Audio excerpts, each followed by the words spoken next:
जय हिंद साथियों, the freedom में आपका स्वागत है। मैं सुधीर। साथियों, फिर से आप सभी का स्वागत है खास श्रृंखला में जिसका नाम है भगत सिंह का मुकदमा। इसमें पिछले वीडियो तक हम लोगों ने 27 मई 1930 तक की सुनवाई देख ली थी और उसके बाद अब 28 मई को सुनवाई होने जा रही है।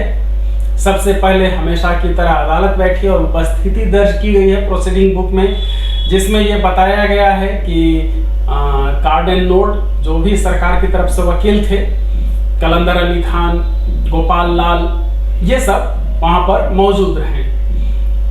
जज जो थे ट्रिब्यूनल के वो तीनों तो मौजूद थे ही। इसके अलावा बख्शी दीनानाथ जो पुलिस इंस्पेक्टर तैनात किया गया था इस मुकदमे के लिए, वो वहाँ मौजूद है। और फिर दोनों जेलों के असिस्टेंट जेलर आकर के बताते हैं कि सभी जो अभियुक्त हैं उन्होंने आने से इनकार कर दिया।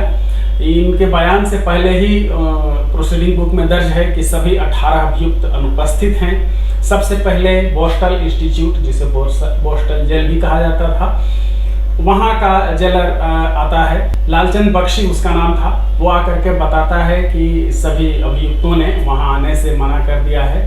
18 में से 16 अभियुक्त वहाँ पर थे और बाकी जो 2 अभियुक्त थे वो लाहौर सेंट्रल जेल में थे।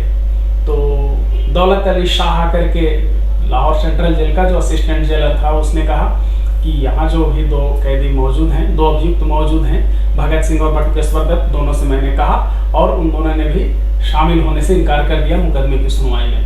ख्याल रहे पिछले वीडियो को थोड़ा सा हम लोग याद कर लें तो कि सभी अभियुक्तों ने अदालत का बहिष्कार कर रखा है और अदालत की सुनवाई, ये गजब की अदालत एक चल रही है जिसमें जज है, सरकार की तरफ से वकील है, सरकार के इंस्पेक्टर हैं, सरकारी जेलर हैं। वहां पर न तो अभियुक्त हैं न अभियुक्तों की तरफ से पैरवी करने वाला कोई वकील। बिना अभियुक्त और बिना उनके वकील का यह मुकदमा बिल्कुल ही एक तरफा, इतना बड़ा मुकदमा जिस पूरे उस समय देश और दुनिया में जिसकी चर्चा थी वो यूं ही चल रहा था। और इसके बाद अगला गवाह बुलाया जाता है। उससे पहले जो ट्रिब्यूनल के अध्यक्ष थे उन्होंने दर्ज किया कि सभी अभियुक्त अनुपस्थित हैं और नियमानुसार जो ट्रिब्यूनल का अध्यादेश के हिसाब से नियम है उस हिसाब से इसको आगे बढ़ाते हैं। और अगला गवाह आता है हंसराज बोहरा, जो क्रांतिकारी दल का ही एक मुखबिर साथी हो चुका है, यूं कह लें कि सरकारी गवाह बन चुका है। और इस गद्दार साथी ने जो कुछ कहा उसे हम लोग समझ लेते हैं। ये पंजाब का ही है और सुखदेव का रिश्तेदार था। ये आप देख सकते हैं कि अदालत में उसका परिचय दिया गया है। हंसराज बोहरा, पिता का नाम है लाला गुरुदित्तामल, प्रोफेसर वो थे सेंट्रल ट्रेनिंग कॉलेज लाहौर में। और हंसराज बोहरा की उम्र है अभी 21 वर्ष। उसके पेशा में लिखा हुआ है विद्यार्थी। आज के बयान को आगे बढ़ाने से पहले एक और चीज मैं कहना चाहूंगा कि बहुत सारे साथी कमेंट करते हैं कि मजा नहीं आ रहा है, नीरस है। भाई, क्रांतिकारियों की कहानियां चल रही हैं और क्रांतिकारियों की हर कहानी में मजा नहीं है, हमेशा सस्पेंस और थ्रिलर नहीं होता। कभी कभी हमें ज्ञान की बातें भी करनी पड़ती हैं। ये इसलिए मैं पूरा प्रोसीडिंग बुक बता रहा हूं क्योंकि बहुत सारे लोगों ने जाना ही नहीं कि क्या हुआ था भगत सिंह के मुकदमे में, किसने क्या कहा था, कैसे ये मुकदमा चला था, अदालत में क्रांतिकारियों के साथ व्यवहार कैसे किया गया, जेल में कैसे रखे गए, जब उन पर मुकदमा चल रहा था तो क्रांतिकारियों का रवैया क्या था, किस तरह से वो भगत सिंह स्टेज बना करके अदालत को ही एक मंच बना करके और पूरी दुनिया में अपना संदेश भेज रहे थे, फैला रहे थे। आज की तारीख में जो छोटे छोटे मुकदमे हो रहे हैं उनके बारे में हम लोग डेली अखबारों में विस्तृत विवरण पढ़ते हैं। ये तो भगत सिंह का मुकदमा है। इसमें रोमांच, मजा जो है ना वो कभी कभी मिलेगा, थोड़ा बहुत शायद मिल जाए। ये नीरस है, ये सिर्फ जानकारी के ख्याल से बताया जा रहा है। अगर आपको जानना है तभी ये वीडियो देखिए। मजा लेने के लिए वीडियो देखते हैं तो क्रांतिकारियों का वीडियो मत देखिए। यूट्यूब पर बहुत सारे मजा वाले एक से एक वीडियो हैं, डांस का, गाना का, कॉमेडी का और फिर हॉरर का, ट्रैवलिंग का या बहुत तरह का। उन सबको देखिए। क्रांतिकारियों का वीडियो अगर देखना चाहते हैं तो क्या उनका आइडियोलॉजी थी ये जानने के लिए देखिए। और अब आइए देखते हैं बयान, आगे मुकदमा किस तरह से बढ़ रहा है। अदालत में आते ही हंसराज बोहरा ने अपने बयान में कहा सबसे पहले कि कि उर्दू की अपेक्षा इंग्लिश में वो अपना बयान अधिक बेहतर तरीके से दे सकता है। अदालत यदि मंजूर करे तो वो अंग्रेजी में ही ये गवाही देना चाहता है। तो अदालत ने आदेश दिया। जे कोल्डस्ट्रीम जो कि ट्रिब्यूनल के अध्यक्ष थे, उन्होंने कहा कि गवाह ये बयान अंग्रेजी में देगा, अंग्रेजी में ही इसका बयान नोट किया जाए और बाद में इसका उर्दू अनुवाद शामिल कर लिया जाएगा। और उसके बाद फिर हंसराज बोहरा की गवाही शुरू होती है। वो शुरू में ही बताता है कि कैसे कैसे उसके दिल पर देशभक्ति का असर पड़ा। 1921-22 में जब गांधी का आंदोलन चल रहा था तो जिन विद्यार्थियों ने बहिष्कार किया था कॉलेज का, उनको मारा गया था, पेंच लगाया गया था। उस सबसे पहले उस समय लगा कि नहीं, ये गलत है, बहिष्कार करने पर बेंच से पिटाई क्यों की जा सकती है। उसके बाद कहता है कि 10वीं पास करने के बाद 1925 में वह फोरमैन क्रिश्चियन कॉलेज में दाखिल हुआ और वहाँ से उसकी दिलचस्पी राजनीति में बढ़ने लगी। और वहाँ उसने कहा है कि मैंने महात्मा गांधी और लाला लाजपत राय की जो लिखावट थी, लेख थे, उन सब का अध्ययन करना शुरू किया।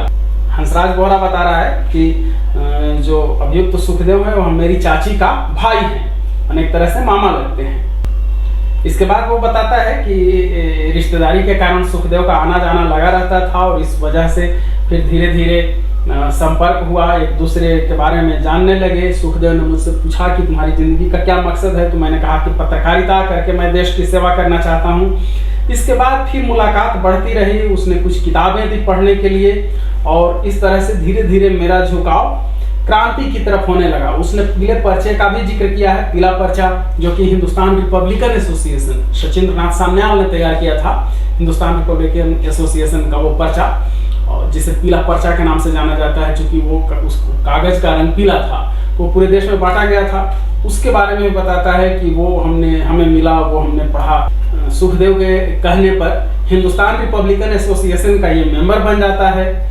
उसे ये कहा जाता है कि पार्टी का जो आदेश होगा वो मानना पड़ेगा। फिर बताता है कि अप्रैल 1927 में मेरा साइंस फैकल्टी मेडिकल की परीक्षा में प्रवेश हुआ था और बाद में लगभग 2 महीने के लिए शिमला चला गया। वहां से लौटा अगस्त में। लौटने पर ट्रिब्यून समाचार पत्र में विद्यार्थियों की एक संस्था लाहौर में स्थापित किए जाने के पक्ष में लेख पढ़े और खुद भी इच्छुक था कि इस तरह की एक संस्था विद्यार्थियों की बने। सुखदेव से विचार विमर्श किया और फिर अपनी सहमति भी दे दी। कुछ और मित्रों का भी नाम लिया है, जिसमें एसी बाली, दुर्गादास खन्ना, संपूर्ण सिंह आदि के सहयोग से एक संस्था विद्यार्थियों की बनाई गई और नाम रखा गया द लाहौर स्टूडेंट यूनियन। इसमें यह भी हंसराज बोहरा बताता है कि इस यूनियन का उद्देश्य यह था कि कौमी भावनाओं को उभारा जाए, देशभक्ति की भावना को अधिक से अधिक उभारा जाए। लेकिन इसमें मेरी धारणा थी कि मैं विद्यार्थियों में इनकलाबी कार्यों के पक्ष में हमदर्दी पैदा करना चाहता था और इस पार्टी के लिए व्यक्तियों का समूह तैयार करना चाहता था। हंसराज बोहरा को इस यूनियन का पहला सेक्रेटरी चुना गया, जैसा कि उसने अपने बयान में, आप देख रहे हैं, बताता है। और यूनियन के 400-500 सदस्य बनाए गए। दिसंबर 1927 तक वह इस संस्था के संगठन के कार्य में व्यस्त रहा। उसके बाद के बयान में इंटरेस्टिंग चीज बताता है कि सुखदेव ने मुझसे कहा कि तुम्हारे माता पिता के विचार तुमसे भिन्न हैं, मतलब वो अंग्रेज भक्त हैं, तुम अंग्रेजों के खिलाफ लड़ रहे हो, तो ऐसा करो कि तुम यहाँ रह करके इनकलाबी काम, क्रांति का काम नहीं कर सकते हो, तो ये जगह छोड़ दो। और फिर आगे वो हंसराज बोहरा कहता है कि सुखदेव ने मुझे बताया कि तुम्हें 3 जनवरी 1928 को यहाँ से भेज दिया जाएगा। उसी शाम सुखदेव मुझे एक मकान पर ले गया जो ग्वाल मंडी में संभवतः लक्ष्मण गली में स्थित है। मकान में ताला लगा हुआ था। सुखदेव ने उसकी एक चाबी मुझे दी, दूसरी अपने पास रखी। मुझे इसलिए चाबी दी गई कि सुखदेव की गैरहाजिरी में भी मैं उसे खोल सकूं। आगे के बयान में हंसराज बोहरा बताता है कि सुखदेव ने ही मुझे बताया कि भगत सिंह उस पार्टी का एक प्रमुख नेता है और यह भी बताया कि जय गोपाल का भी इस पार्टी से संबंध है। उसके बाद हंसराज बोहरा का बहुत अधिक लंबा चौड़ा बयान है। वो आज्ञाराम, जो कि इस केस के अभियुक्त थे, आज्ञाराम के बारे में बयान देता है और फिर वो जहाँ जहाँ गया था, जिस तरह से गया था, अमृतसर, रावलपिंडी वगैरह, उन सब का वो ब्यौरा देता है अपने बयान में। बहुत सारी चीज़ें जिसे वो पहचानता था और अदालत में रखी हुई थी प्रदर्शन के रूप में, एग्जिबिट के रूप में, उन चीज़ों की शिनाख्त भी करता है। यह भी आगे अपने बयान में बताता है कि 9 मार्च 1928 को उसके मकान की तलाशी हुई थी जब साइमन कमीशन को आना था और पुलिस स्टूडेंट यूनियन की रसीद जो मेरे कमरे में पड़ी हुई थी ले गई। मैंने परीक्षा दी और फिर अपने पिताजी के साथ कश्मीर चला गया। जुलाई से 12 सितंबर तक वहीं रहा। मैं लाहौर वापस आया और सुखदेव से तिलक स्कूल ऑफ पॉलिटिक्स में मिला।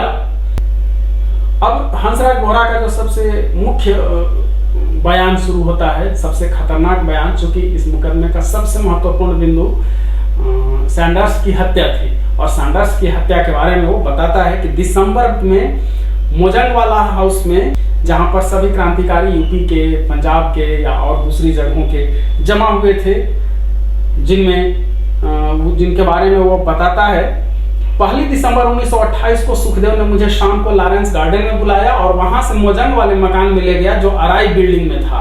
उसने मकान के बारे में मुझे कुछ नहीं बताया। वहां मैंने क्रांतिकारी पार्टी के पंजाब और यूपी के कार्यकर्ता देखे। पंजाब से भगत सिंह, सुखदेव, किशोरी लाल और जयगोपाल थे। भगत सिंह की शक्ल उस समय बदल चुकी थी, क्योंकि न उसके सिर पर बाल थे और न ही मुंह पर दाढ़ी। उत्तर प्रदेश के सदस्यों में जो वहां मौजूद थे उन्हें पंडित जी कहकर बुलाते थे। जाहिर सी बात है, ये चंद्रशेखर आजाद के बारे में वो बता रहा है। उस समूह के बाकी लोग राजगुरु, महावीर सिंह और एक और छोटे कद का व्यक्ति था जिसका नाम मुझे मालूम नहीं हुआ। यह भी बताता है कि महावीर और राजगुरु का नाम बाद में उसे मालूम हुआ और फिर जो दोनों इस मुकदमे में अभियुक्त हैं। यहाँ अदालत में उससे कुछ पूछताछ भी होती है कि क्या तुमने उस मकान में राजगुरु से बात की थी, तो उसने कहा कि नहीं, मैंने उसे बोलते हुए नहीं सुना। उसके बाद फिर वो बताता है कि मैं 20-25 मिनट उस मकान में रहा। भगत सिंह ने मुझे कहा कि पार्टी कोई एक्शन करना चाहती है, इसलिए यूपी के कुछ सदस्यों को बुलाया गया है। मुझे उस दिन सिर्फ इतना ही बताया गया। फिर वहां पर उसने जो हथियार देखे थे उसके बारे में शिनाख्त करता है, उन सब का शिनाख्त करता है, हथियारों का या और भी जो चीज़ वहाँ पर कमरे में उस मोजंग वाले हाउस में जो देखा था उसके बारे में। और फिर पंजाब नेशनल बैंक में जो डाका डालने की तैयारी थी क्रांतिकारियों की, उसके बारे में वो बताता है और कैसे कैसे क्या योजना बनी थी, क्या हुआ, उस बारे में वो बयान देता है। आगे अपने बयान में हंसराज बोहरा बताता है कि 15 दिसंबर को सुखदेव मुझे सरकारी कॉलेज के नजदीक मिला और मुझे मोजंग वाले मकान में ले गया। वहां भगत सिंह ने मुझे गुलाबी रंग के इश्तिहार दिखाए जिनका शीर्षक भी गुलाबी स्याही में लिखा हुआ था। उनके नीचे के कोने भी छपे हुए थे। एक तरफ तारीख थी, दूसरी तरफ कमांडर इन चीफ अंकित था। उन इश्तिहारों को, पोस्टरों को मैंने पढ़ा। टाइप किए हुए पोस्टर का शीर्षक था स्कॉट मर चुका है, लाला जी की मौत का बदला ले लिया गया। अंग्रेजी में लिखा हुआ था Scott is dead, Lala ji is avenged. और ये उसका जो लेटर हेड था उस पर लिखा हुआ था the Hindustan socialist Republican army. उस समय वहां भगत सिंह, सुखदेव, महावीर सिंह और किशोरी लाल मौजूद थे। और फिर अदालत में जो प्रदर्शन के रूप में वो पोस्टर रखा हुआ था उसका शिनाख्त करता है। यह भी फिर आगे बताता है कि 17 दिसंबर को लगभग 11 बजे फिर मैं मोजंग वाले मकान पर गया। वहां करीब 1 घंटा ठहरा। पंडित जी, भगत सिंह, सुखदेव, राजगुरु और किशोरी लाल मौजूद थे। मैंने भगत सिंह को अपने हाथ से टाइप हुए पोस्टर का विषय वस्तु गुलाबी इश्तिहार के खाली फॉर्म पर नकल करते हुए देखा। उसके कहने पर मैंने भी 3-4 इश्तिहार पोस्टर नकल किए। इसके बाद जस्टिस आगा हैदर और दूसरे जज वगैरह उससे पूछताछ करते हैं इसी कांड को लेकर के, सैंडर्स हत्याकांड को लेकर के, और वो जो भी जवाब दे सकता था देता जाता है। सैंडर्स का जब मर्डर हो गया तो उस दिन के बारे में भी बयान दिया है हंसराज बोहरा ने। करीब दोपहर के 1:30 बजे मैं घर गया और वहां 5 बजे तक रहा। तब मैं बाहर निकला और मिस्टर दुर्गादास खन्ना से मिला। वह और मैं सरकारी कॉलेज के बोर्डिंग हाउस के नजदीक पहुंचे। वहां लोगों की भीड़ लगी हुई थी। पूछने पर मालूम हुआ कि मिस्टर सैंडर्स और चानन सिंह का किसी ने कत्ल कर दिया है। उसके बाद वो घर जाता है और बताता है कि अपनी गिरफ्तारी का इंतजार करने लगा, क्योंकि हमें उम्मीद थी कि इस मर्डर के बाद पुलिस सक्रिय हो जाएगी और जो भी राजनीति में हिस्सा लेने वाले या सक्रिय लोग हैं वो गिरफ्तार किए जाएंगे।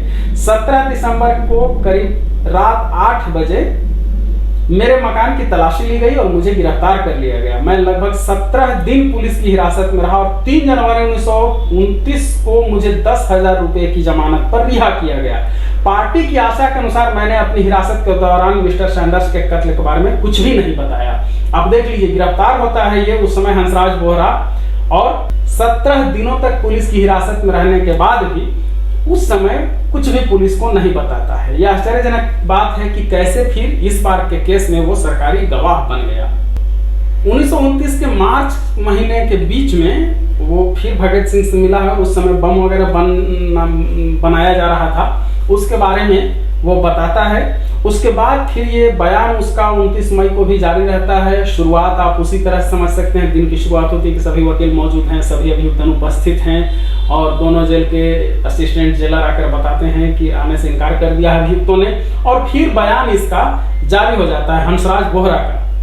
इस दिन के बयान में वो आगे बताना शुरू करता है कि दिल्ली असेंबली बम विस्फोट के 2-3 दिन बाद शायद 10 अप्रैल 1929 को मैं सुखदेव से नहर के किनारे पर मिला।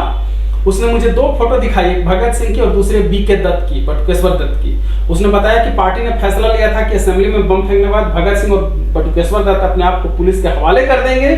सुखदेव ने यह भी बताया था कि पार्टी का उद्देश्य असेंबली में किसी व्यक्ति के जान लेने का नहीं था, इसलिए इस घटना के लिए बम जानबूझ करके कमजोर बनाए गए थे ताकि सरकार के बेंच को कोई नुकसान नहीं पहुंचे और न ही कांग्रेस या जो और लोग हैं सदस्य उन्हें कोई नुकसान पहुंचे, सभी लोग सुरक्षित रहें। उसके बाद सवाल जवाब होता है। सैंडर्स के मर्डर के बारे में भी सवाल जवाब फिर से हुआ है, तो वहां पर इसने कहा है कि सैंडर्स के मर्डर के बाद भगत सिंह और राजगुरु 20 दिसंबर 1928 को आगरा की ओर रवाना कर दिए गए हैं।